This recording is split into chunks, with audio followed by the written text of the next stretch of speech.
სტუდია რეპორტიორი წარმოგიდგენთ. ტყვის გარეშე. 2005 წლის 3 თებერვალს 8 საათსა და 38 წუთზე საგანგებო პრესკონფერენციაზე საქართველოს შინაგან საქმეთა მინისტრმა გენერალური პროკურორის თანხლებით გამოაქვეყნა ცნობა, რომ რამდენიმე საათის წინ მომხდარ უბედურ შემთხვევას საქართველოს პრემიერ-მინისტრის ზურაბ ჟვანიას და ქვემო ქართლის გუბერნატორის მოადგილის სიცოცხლე შეეწირა. დაღუპულია საქართველოს პრემიერ-მინისტრი ბატონი ზურაბ ჟვანია. შინაგან საქმეთა მინისტრი აღწერს პრემიერ-მინისტრის დაღუპვის დეტალებს და აქვეყნებს წინასწარ დასკვნას. გაზით მოწამვლის ფაქტი იმ ოთახში იმყოფებოდა, იმ ოთახში დამონტაჟებული იყო ირანული გაზის ქურა. ალბათ მოხდა ეს უცაბედად, რადგანაც ბატონი ზურაბ ჟვანია ამ დროს იჯდა სავარძელში. 10 საათზე სახელმწიფო კანცელარიაში მთავრობის საგანგებო სხდომა იმართება. ეს არის ძალიან დიდი დარტყმა ჩვენი ქვეყნისთვის და პირადად ჩემთვის. საქართველოს დაკარგა დიდი პატრიოტი, რომლის მთელი ცხოვრება ეძღვნებოდა ჩვენი ქვეყნის თავგადაკულ და უანგარო სამსახურს. მე დავკარგე ჩემი ყველაზე ახლო მეგობარი, რომელიც გამეჩნდა, ყველაზე სანდო მრჩეველი, ყველაზე დიდი მოკავშირე. პრემიერ-მინისტრ ზურაბ ჟვანიას და გუბერნატორის მოადგილის გვამები ექსპერტიზის ჩასატარებლად რესპუბლიკურ საავადმყოფოში გადაიტანეს. საპატრულო პოლიციამ გადაკეტა საავადმყოფოს და შემთხვევის ადგილის მისასვლელები. 11 საათსა და 53 წუთზე სასამართლო ექსპერტიზის ეროვნული ბიუროს ოფიციალური წარმომადგენელი პირველ კომენტარს აკეთებს. მან მხარი დაუჭირა შემთხვევიდან 3 საათში გამოქვეყნებულ შინაგან საქმეთა მინისტრის ვერსიას. დათვალიერებით გამოვიდაფების მონაცემების და შინაგანი გამოკლების მონაცემების მიხედვით პირველადი ზეთი სავარაუდოდ შეიძლება ითქვას, რომ ადგილი შეიძლება ჰქონდეს CO2 ნახშირორჟანგით მოწამვლას. უბედური შემთხვევის იგივე ვერსიას დაეთანხმა ექსპერტი ირინა თანდილაშვილი.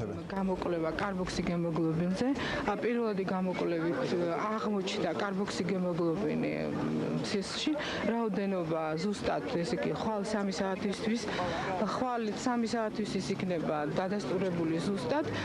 ეს მიუთითებს, რომ რაღაცა ლეტალური რაოდენობა კარბოქსიგემოგლობინისა და საერთოდ ფიზიოლოგიურ პირობებში ეს რაოდენობა 5-დან 10%-მდე შესაძლებელი არსებობდეს. 10%-ის ზემოთ იწვევს უკვე კლინიკურად მდგომარეობის დამძიმებას და ლეტალობა 20%-ის ზემოთ იწვევს უკვე სიკვდილიანობას. ქართველი ექსპერტების მოსაზრებების შემდეგ ხელისუფლებამ შეერთებული შტატებიდან მოიწვია გამოძიების ფედერალური ბიუროს ექსპერტები. საზოგადოებამ პატივი მიაგო ზურაბ ჟვანიას და რაულ უსუპოვის ხსოვნას.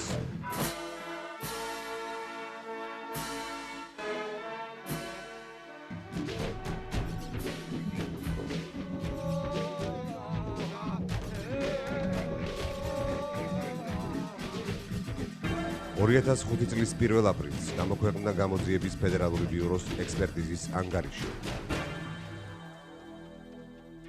ორთვიანი გამოძიების შემდეგ გაკეთებული ეს დასკვნები ზედმიწევნით ემთხვეოდა პრემიერ-მინისტრის გარდაცვალებისთანავე ივანე მერაბიშვილის მიერ გაკეთებულ განცხადებას.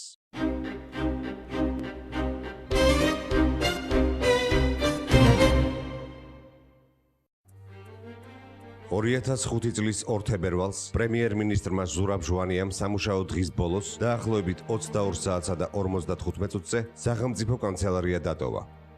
ამ დროს რაულ უსუპოვი ვარკეთილში ავტოსადგომზე შევიდა. ავტოსადგომის დარაჯი, რომელიც უსუპოვს კარგად იცნობდა, იხსენებს, რომ იმ ღამით რაულს მართლაც დაურეკეს. რამდენიმე წამი ილაპარაკა, საუბრის შემდეგ კი სადღაც გაემგზავრა და დაიბარა, რომ 1-2 საათში დაბრუნდებოდა. ზარი, რომლის შემდეგაც უსუპოვმა ავტოსადგომი დატოვა, ზურაბ ჟვანიას ნომრიდან იყო შესრულებული. ჯეოსელისა და მაგთის ანძების განლაგების მიხედვით, ასევე სატელეფონო ზარების ამონაბეჭდების მონაცემებით, ზურაბ ჟვანიას და რაულ უსუპოვის დაღუპვის წინა პერიოდის სურათი აღვადგინეთ. გამოვიყენეთ ფარული ჩანაწერიც, რომელშიც ჟვანიას დაცვის წევრი მიხეილ ძაძამია იმ საღამოს მოვლენებზე მისეულ ვერსიას ანვითარებს. უსუპოვის მანქანა 1 საათის განმავლობაში ვარკეთილიდან საბურთალოს ქუჩისკენ მიდიოდა. ჟვანიას ავტომანქანამ გაიარა რუსთაველის გამზირი, კოსტავას ქუჩა და დაახლოებით 11 საათზე შარტავას ქუჩაზე მდებარე ბინაში მივიდა. დაახლოებით 35 წუთში კი ისიც საბურთალოს ქუჩისკენ გაემგზავრა. დავსხედით იმ მარშრუტით წავედით.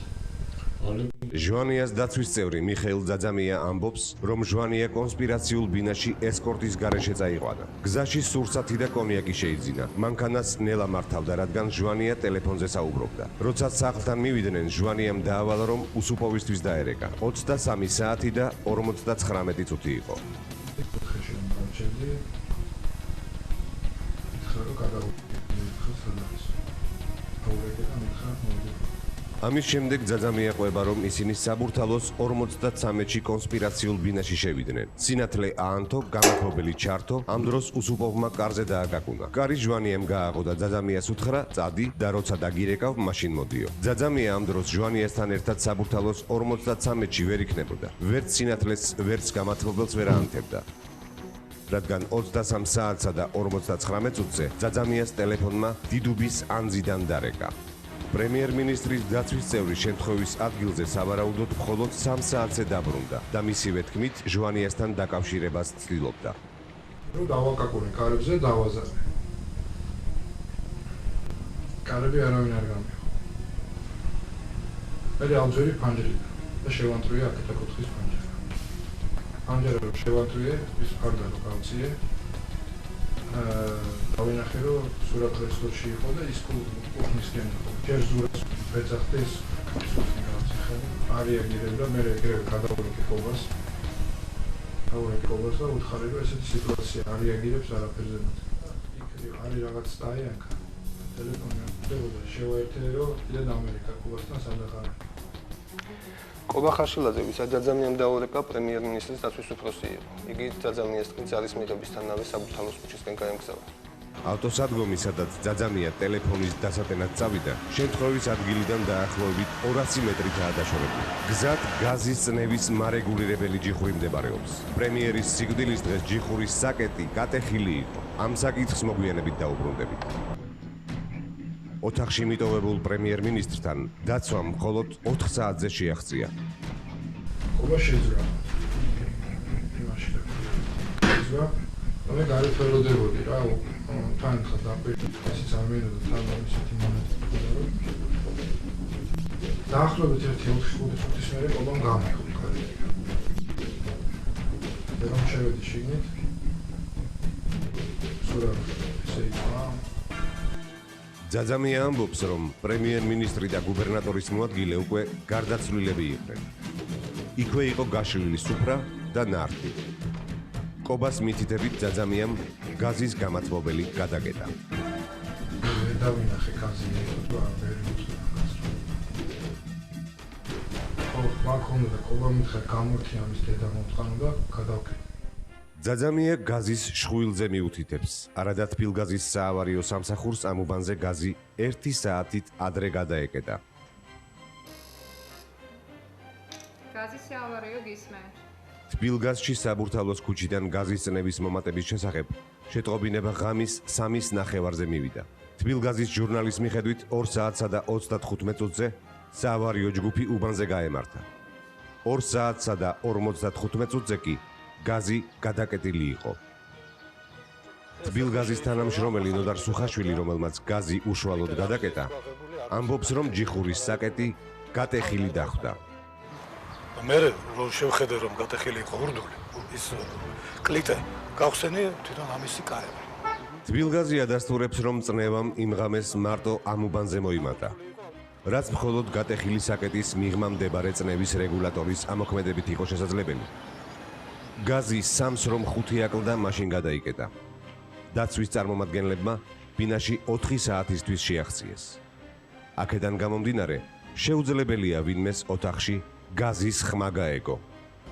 ამის მიუხედავად, იმანე მერაბიშვილი ფაქტობრივად გაზის ფშიტინის ვერსიას დაეყრდნო და ჟვანიას გარდაცვალების მიზეზად ნახშირბადის მონოქსიდით მოწამვლა დაასახელა. ამ ვერსიის გადამოწმების მიზნით თბილისში ჩამოსულმა FBI-ის ექსპერტებმა ექსპერიმენტი ჩაატარეს.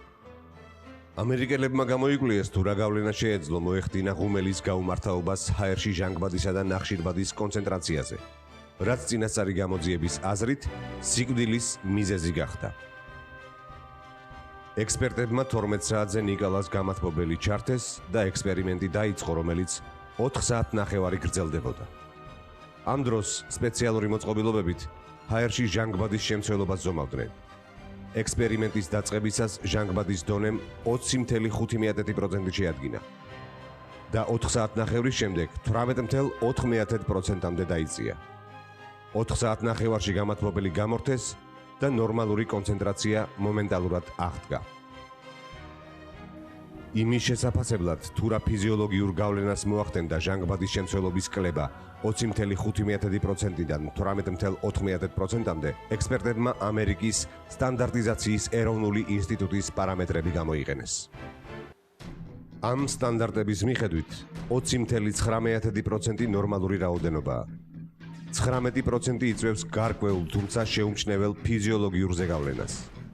16%-ზე შენელებული აზროვნებაა და მოდონებულია ყურადღება, ასევე გაუარესებულია კოორდინაცია. 14% უჩვეულო დაღლილობას და მოდუნებას იწვევს. 12.5%-ის დროს ძალზე გართულებულია აზროვნება და კოორდინაცია. იწყება გულისრევა და პირღებინება. 10%-ის ქვევით კონვულსიები და სიკვდილი. ჟანგბადის კონცენტრაციის 18.4%-მდე შემცირება 4 საათნახევრიანი ექსპერიმენტის შედეგია. 3 საათის განმავლობაში კი, ანუ რა პერიოდით ჟვანიამ და უსუპოვმა ბინაში დაჰყვეს, აპარატურამ 18.8% აჩვენა, რაც სიკვდილის მიზეზი არ შეიძლებოდა ყოფილიყო და მხოლოდ მსუბუქ ფიზიოლოგიურ მოშლილობას გამოიწვევდა. ნახშირბადის მონოქსიდი, იგივე CO, რომელიც ქართველმა ექსპერტებმა სიკვდილის მიზეზად გამოაცხადეს, გამოძიების ფედერალური ბიუროს კვლევის შემდეგი საგანი იყო. ეს ქიმიური ნივთიერება ითვლება მოწამვლით გამოწვეული უბედური შემთხვევების ყველაზე გავრცელებულ მიზეზად. ასე ახასიათებენ მას ამერიკელი სპეციალისტები. ნახშირბადის მონოქსიდი ორგანიზმში შეღწევის შემდეგ სისხლში ჰემოგლობინთან მდგრადნაერთს ნახშირბად ჰემოგლობინს წარმოქმნის. მისი წარმოქმნის შემდეგ ჰემოგლობინი კარგავს ძირითად ფუნქციას და ორგანიზმი ჟანგბადით ვეღარ მარაგდება. ნახშირბადის მონოქსიდის კონცენტრაციის გასაზომად ექსპერტებმა მოცულობითი საზომი ერთეული ppm-ი გამოიყენეს. ექსპერიმენტი ამჯერადაც 12 საათიდან 4 საათნახევრის განმავლობაში მიმდინარეობდა. გაზის ღუმელის ჩართვიდან რამდენიმე წუთში ნახშირბადის კონცენტრაცია 6 ppm-მდე ავიდა. 2 საათის შემდეგ კი ექსპერიმენტის ბოლომდე მისი დონე დაახლოებით 3 ppm-მდე შემცირდა. ამერიკული სტანდარტებით ჯანმრთელობისთვის და სიცოცხლისთვის საფათო ზღვარი 1200 ppm-ია.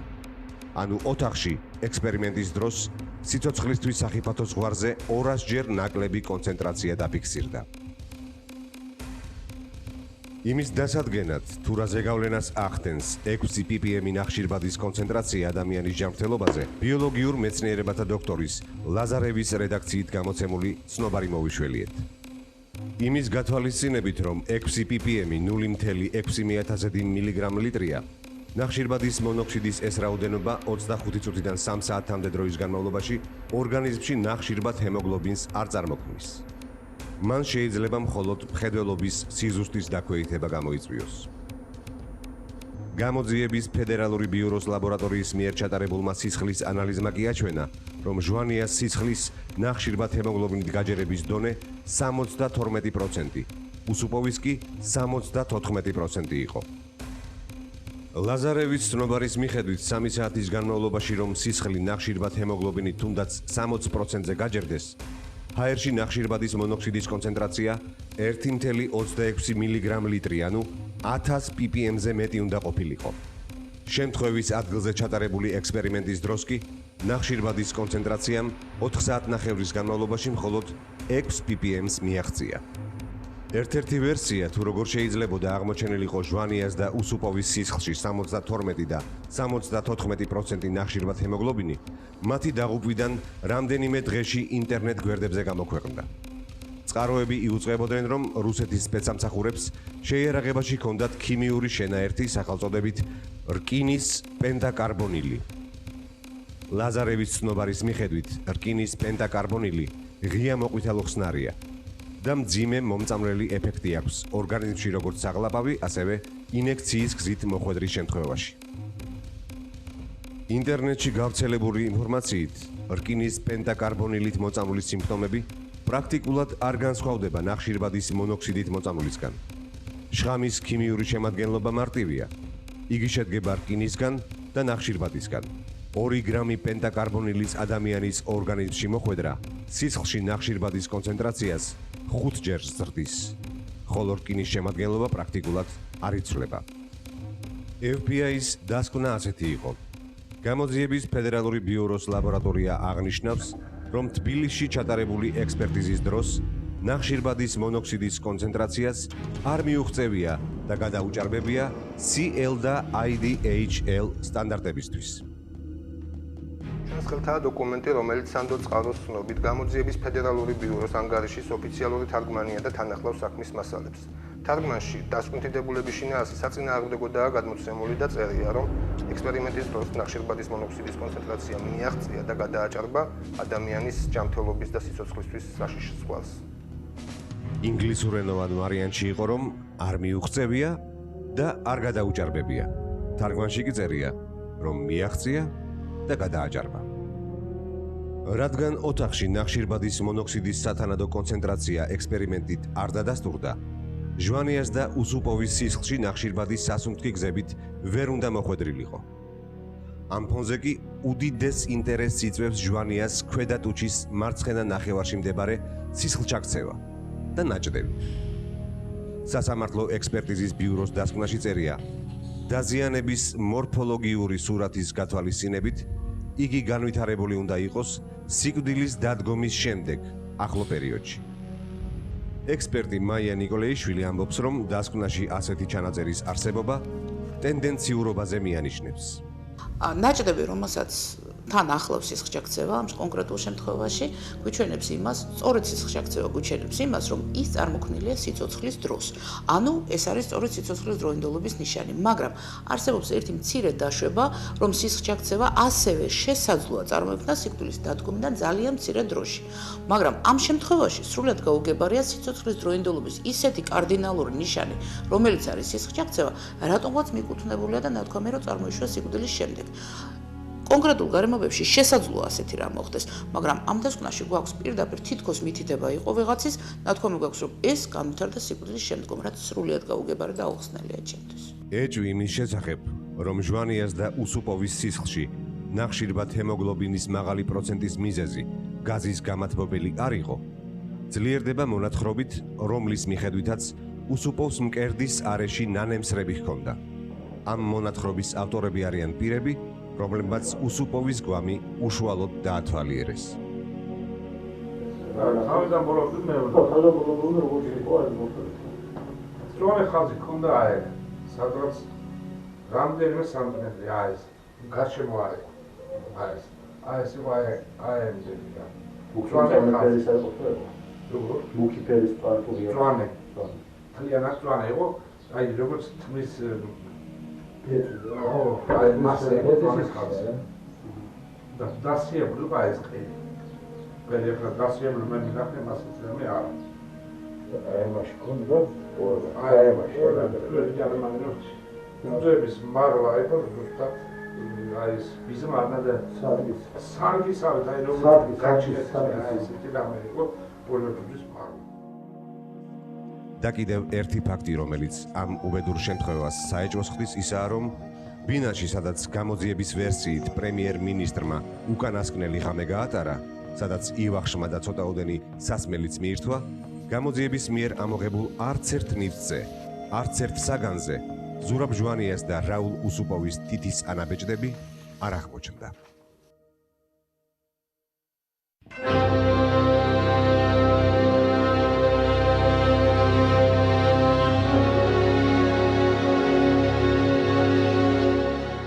საქართველოს დაკარგა